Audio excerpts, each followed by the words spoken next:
Hi guys, welcome back to my channel. Today, I wanted to talk about the many ways you can earn as an artist. Sa last video, I talked about the things I wish I knew before I chose a career in art. Basically, the preparation na nga, pre pa, but yon. So today, I wanted to talk about what's next. Na okay, I chose to be an artist now. I'm gonna pursue a career in art now. So where do I get my clients now? How do I earn now? Saan nakukuha ng pera? Oh my gosh. Yun. So I wanted to help out a little bit and share about my own experience. Again, disclaimer, I am not an expert. These are just all from my own experiences. Yun. So I hope that through this, I will be able to help new artists, beginner artists, or even artists who are struggling to look for clients or for money. So the many ways you can earn as an artist, I'm gonna separate this into 3 categories. The first category is clients, the second category is products, and the third category is management. I'm gonna talk about clients first kasi that's my expertise. Kumbaga, that is where I solely rely. So for clients, basically you are your own boss. You are managing your own time. You are actively looking for clients. You can look for those clients in platforms like Fiverr. This is where I started. Fiverr is my beginning journey, kumbaga. That is where I got my very first big paying clients. A lot of people think that Fiverr is cheap. If you're not familiar with Fiverr, it's a platform where you can get services for only $5. But in reality, once you've grown, you're not just gonna stick to $5. Once you grow more your portfolio there, once more people trust you, you can up na that $5 into $20.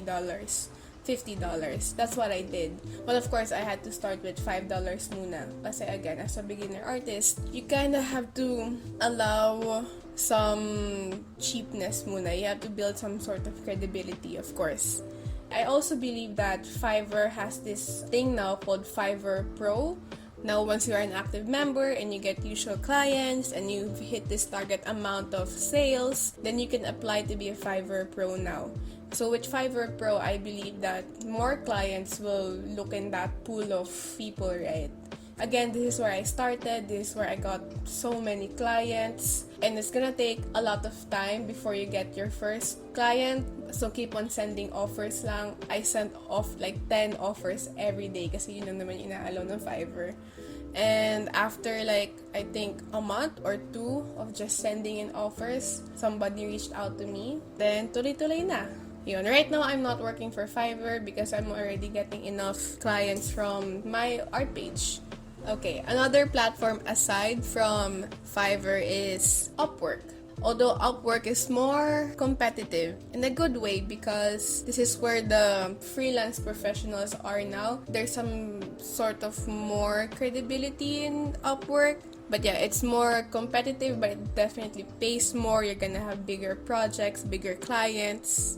I've only had 2 clients in Upwork. I know that sa process ng Upwork, there's an interview portion talaga, ang daming processing. I know that there are many platforms like this pa, but I really suggest Fiverr and Upwork. Other practical things you can do if you are looking for clients is you have to build your social media. We talked about this in the last video na if you don't have social media, you are invincible. Did I say invincible? Invisible.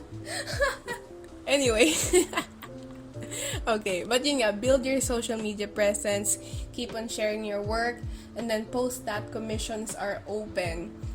Kasi, one, it's important to post that commissions are open, so, of course, people will know na, oh, you sell your services, okay, I'm gonna get you, and then that's why it's important to keep on posting consistently, because that's gonna be your portfolio, that's gonna be your credibility. A trick that I did when I was younger was I posted commission samples na kunyari I drew for someone na but in reality, wala. Yeah, so if you wanna do that, go ahead. You're not harming anybody kasi in the end, it's your art naman talaga. Another thing that you can rely on to get clients is word of mouth. yun nga, as I mentioned earlier, sometimes you have to do something cheap for others for them to promote you. So while you're still getting yourself out there, while you're still looking for quote-unquote exposure, it's okay to do some cheap things for people. So you can reach out to your titos, titas na, hi, can I draw your family please, or your dog or something, and then can you please promote me, ganon. And then of course, you mean well naman. You're still gonna draw for them, you're still offering your services. If you are a beginner artist and you're still putting yourself out there, sometimes you have to swallow your pride. But sometimes you have to know the difference between good exposure versus plain manipulation. So if you're looking for clients, if you are focusing on this category, which is clients, this part requires endless connecting, lots of straightforward messages, not getting tired of sending offers. You can join Facebook groups looking for artists. You really have to be your own boss. You really have to manage yourself. So that's for the first category, clients. Next category is products. So if you are into making little trinkets or keychains or stickers or any product that you have in mind, or if you are into crafting, I think this would be a place that you can thrive in. So for products, there's physical products and then there's digital products. So for physical products, you can sell your customized and unique products in places like Lazada or Shopee or Etsy. I have my own Shopee, that's where I put my stickers or the Desiderata prints. That's my top seller. Please buy them. Thank you very much. I know that Etsy is more for crafters, but I know na you can still post naman sa Lazada and Shopee. For places like this, I believe na you are gonna be the one producing your products. Imagine Lazada, Shopee, or Etsy as a mall, and then you're just renting a spot, a stall, a store. So yan, you can sell things like stickers, art prints, keychains, bracelets, whatever your niche is, go lang, as long as you know an audience that will buy it. Another physical product that you can do is print on demand. And this is really on demand, that's why it's called print on demand. Basically, it means you provide a design to a platform, and then that platform will be the one who will print it, produce it, package it, and then ship it. Kumbaga, ikaw lang yung nagpro-provide ng design for them. And isn't that so fun and easy? And for that, I believe the websites are Redbubble, Society6, and Printful. But if you want to be local muna, you can try Merchiful. I have a Merchiful store. Please buy. Thank you very much. And shirt.ly. So feel free to Google more. When I Googled this the other day, ang dami, sobrang dami. But ito yung mga much more well-known ones. I believe that with shirt.ly and Merchiful, you're gonna have to need a bigger following muna because they're gonna ask for it. So they know that if you are quote-unquote worthy to have a store in their mall meaning their website. But yeah, they're gonna ask how many followers you have. They're gonna ask you to provide a portfolio. But with things like Redbubble and Society6 and other places, you're just gonna provide a design and then that's it. I'm gonna suggest that for print on demand, you need to have general but quirky designs like nice drawings with relatable quotes, or if you don't want that, then you really have to promote your products. Dapat may target market ka na talaga. Don't get me wrong, this requires a lot of marketing. You still need social media for this kasi you're not just gonna, yay, I gave you a design, now I will wait for buyers. You have to promote it anyway. Okay, so those are physical products, selling your stuff on Lazada, Shopee, or print on demand, giving designs to platforms that can produce it, ship it for you. Under the products category is also galleries, exhibitions, things like that. Kasi basically, you're gonna be selling your paintings eh. My friend's dad is a painter, and one time, nagkwento siya sa akin na for one painting, it was 300,000. Okay na sila for like 2 months, 3 months. But I know that this requires a lot of connections, and of course, you need to have a name first talaga, or if you're lucky enough, there might be a buyer who will like your style and the painting that you made. So yeah, so I wanted to include this. I almost forgot. Yeah, galleries, exhibitions. If you're really going for the fine artist route, go ahead. I know that if you join organizations like Ilustrador ng Kabataan and other painting organizations, you will have annual exhibitions that you can join, and sometimes it's free. I am part of Ilustrador ng Kabataan, although I haven't renewed my membership. I probably should. Yeah, so if you're a member, you will get to join the annual exhibition. And my first year in ink, I actually joined one. And it was actually really nice kasi I really saw the process of it. Although nobody bought my art, that's okay. It's my first one. The other ink members, ang daming bumili. Yung iba, they sold theirs for 50k, 10k. I think I sold mine for 5k. So wala pa yung bumili. But yeah. So that's something that you can try it as well. So I guess the steps to do that is to join an organization or be really upfront and then go to galleries talaga and say, hey, I want to put my art here. Yon. That's for this point. Next is online products naman. This one I haven't explored as much, but I know artists who get big money from this, and that is where I like to be.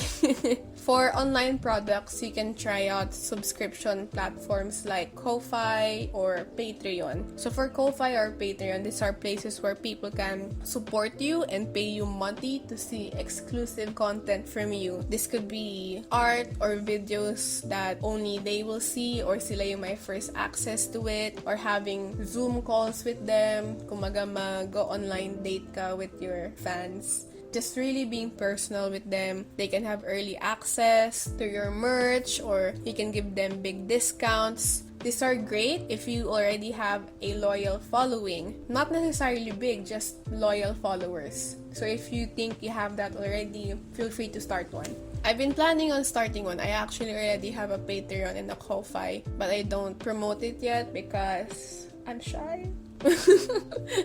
Anyway, other than from subscription platforms, you can do things like selling tutorials or selling worksheets or doing workshops. I know so many artists who do online workshops like how to do calligraphy art or how to paint flowers or how to draw anatomy, or you can sell worksheets. I have an artist friend who printed out mga kinokopya for calligraphy. So online products yun, online classes. But yun, so you can sell things like that. You can sell tutorials as well, if that's your thing. If you're an artist, I'm pretty sure you see yung mga domestika courses. You know, ang dami nilang ads. So, parang ganon. So, that's what you're gonna do. So, for products, the second category is products. This is what we're talking about now. One is physical products. Selling your own stuff talaga, your own, you know, handmade products or print on demand. And the next is online products, which is yung subscription platforms like Ko-Fi or Patreon. And then selling online classes, online workshops, worksheets, tutorials. So that's the second category. The next category and the last category also is management. I don't know what to call this one, but I call it management anyway. I'm gonna be honest that I don't have much experience here because I have very few opportunities with this aspect, but nonetheless I want to talk about it because it's a real way to earn money from art. I understand that for some people, freelancing and selling products are very, very scary. And I also agree that there's a sense of security when you're working under a company or a management. So under management, you can be an in-house artist. So graphic design, graphic illustrations are on demand right now. Ang daming naghahanap for creative people. So you can look out for publishing houses who are looking for artists. I know everything should be work from home muna, but yan, daming publishing artists out there. I also highly recommend you to join ICAP. In ICAP, it's a group full of creative professionals who are constantly looking for creative professionals. Yeah, I always see someone looking for a graphic designer, a graphic illustrator, or an editor, ganon. So, make sure you turn on yung notifications for iCap so that when somebody posts, mauuna ka magbigay ng portfolio. Competitive tayo dito. Also, LinkedIn is always looking for in-house artists and designers also. So, fix your LinkedIn profile, your LinkedIn account, then just post there also. I always get emails na job recommendation, artist, or this company looking for an artist, and I always check them out naman. But I don't want to be an in-house artist kasi. Because I had an experience with a publishing house. I started working with them around mid-October. Until now, they still haven't paid me. And sa payment na yun, sobrang baba. So, if you are going the freelancer route, I suggest na as much as possible, stay away from publishing houses. Unless they pay you well. Unless tama yung contract nila. Kasi with the publishing house that I worked with, hindi nila tinanggap yung contract or proposal na sinend ko, and then I was super duper underpaid. But I really love the project kasi and the author. So, but if you're going for the employer route naman, then okay, go lang. Go work as an in-house artist in publishing companies, in all companies really. Go lang. So that's up to you. I know freelancing can be very scary. Such a roller coaster ride as a freelancer. I understand that not everybody can take that risk. That's why I'm mentioning this third category, which is management. Another point, aside from, being an in-house artist, you can also be under an agency. There was an entire 2 weeks where I sent my portfolio to every agency that I encountered. Walang nag-reply, which I understand. The thing kasi with agency, they make your life easier. Of course, there will be a percentage cut, but with an agency, you're gonna be using their connections. They're gonna be the one looking for clients for you. There are some agencies who will really take care of you. But I was told by my mentors and my family and basically everybody else that it's so much better if yung agency yung nag-reach out to you. Kasi that means you are in demand and that means they have clients who will like your style. But it won't hurt to put yourself out there. Kasi I also know an artist na ginawa niya yun, nagsisend lang siya ng portfolio to every agency until natanggap siya. So if you're masipag, if you're matapang, go ahead, do it. My only advice if you plan to work under an agency is to get ready to adjust your style. Because sometimes the agency won't find a client that will fit your style. So for job's sake, they're gonna give you a client anyway who are looking for something else. So get ready to be versatile. Ano naman tayo eh? Versatile. So you get ready to be open to exploring new things. Yon! So, it's gonna take a lot of work and tears and lots of sleepless nights to have a consistent flow of clients. I'm grateful that I've reached that point where clients are just coming and I don't even know where they come from. A Facebook page ko. Yeah, but please don't give up. You will get there. It took me so many years to get to where I am now with, a very high amount of clients. And it took a lot of hard work and tears and consistency. But you will get there. Yeah, so first category is clients. So things like Fiverr, Upwork, your social media, your connections. Second category is products, physical products, print on demand, Shopee, Lazada, and online products like subscription platforms like Ko-Fi, Patreon, and then you can sell classes also, worksheets, ganon, and then management, either an in-house artist or an agency. Yan! Actually, those are all the things na I have in mind. Maybe I missed something, and if you notice that I did, or if you have any other suggestions, feel free to comment them down below so that other artists can also realize that, that's another option. So, I'm so excited to be doing this with you guys. Artists supporting artists. So, I'm gonna be posting again next week. Thank you guys for listening. Kung nakaabot kayo here, until now, thank you so much. I hope you learned something. I hope you got something from me. I hope that after this, makakuha na kayo ng clients. Thank you guys for listening to me. I'm very grateful for all of you. Perhaps giving it a like and then subscribing too, maybe? Okay. Thank you so much. Bye-bye. Have a great day, week, month, year. Thank you. Bye-bye.